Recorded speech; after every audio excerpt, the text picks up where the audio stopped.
राजस्थान का श्री गंगानगर, 13 साल की एक नाबालिग बच्ची और एक ऐसा मामला जिसने पूरे देश को झकझोर दिया है। सोशल मीडिया पर गुस्सा है, लोग इंसाफ की मांग कर रहे हैं, लेकिन सवाल केवल गंगानगर का नहीं बल्कि सवाल पूरे देश का है।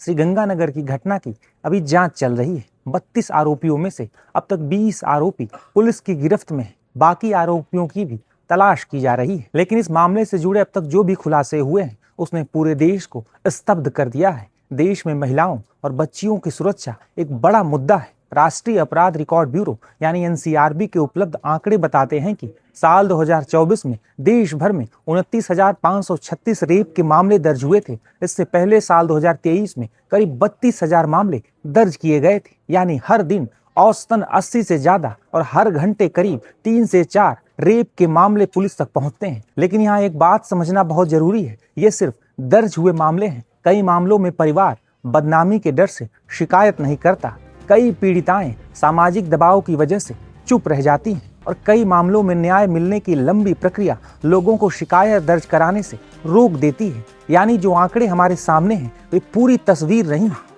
एनसीआरबी के 2023 के आंकड़ों के मुताबिक करीब 10,000 से ज्यादा पीड़िताएं 18 साल से कम उम्र की थीं। यानी हर 3 रेप पीड़िताओं में लगभग एक नाबालिग बच्ची। जिस उम्र में बच्चियों को स्कूल, खेल और सपनों की दुनिया में होना चाहिए, उसी उम्र में हजारों बच्चियां ऐसे अपराध का शिकार हो रही हैं। यही वजह है कि भारत में पॉस्को एक्ट बनाया गया, जिसमें बच्चों के खिलाफ यौन अपराधों के लिए कड़ी सजा का प्रावधान है। लेकिन सवाल फिर वही है, अगर कानून इतना सख्त है तो अपराध क्यों नहीं रुक रहे? अब मैं आपको एक ऐसा आंकड़ा बताने जा रहा हूं, शायद आपकी वो सोच बदल देगा। अक्सर हम अपने बच्चों को कहते हैं अजनबियों से दूर रहो, लेकिन एनसीआरबी की रिपोर्ट बताती है कि 2024 में लगभग 96% मामलों में आरोपी पीड़िता का परिचित था। जी हाँ, परिचित, यानी रिश्तेदार, पड़ोसी, दोस्त, शिक्षक या परिवार का कोई जानने वाला। मतलब खतरा हमेशा सड़क पर खड़े किसी अजनबी से नहीं होता, कई बार वह हमारे भरोसे के दायरे में ही कहीं छिपा होता है। यही वजह है कि जानकार कहते हैं बच्चों को सिर्फ बाहर जाने से रोक देना इस समस्या का समाधान नहीं है। उन्हें गुड टच और बैड टच की जानकारी देना भी बेहद जरूरी है। उन्हें ये बताना जरूरी है कि अगर कोई व्यक्ति उन्हें असहज महसूस कराए तो वे बिना डरे अपने माता पिता या किसी भरोसेमंद बड़े को बताएं।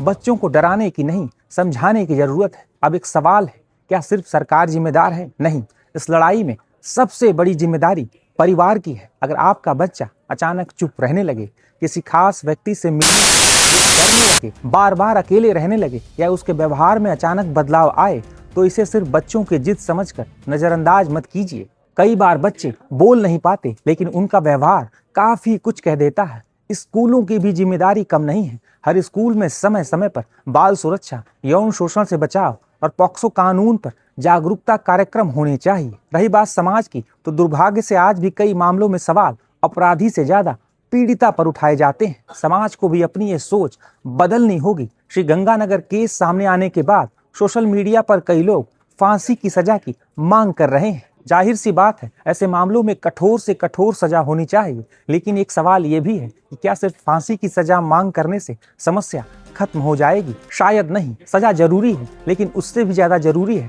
अपराध को होने से पहले रोकना। इसके लिए परिवार, स्कूल, समाज, पुलिस, न्याय व्यवस्था और सरकार सभी को मिलकर काम करना होगा। श्री गंगानगर की घटना से पूरे समाज को सबक लेना चाहिए, क्योंकि ये पूरे समाज के लिए चेतावनी है।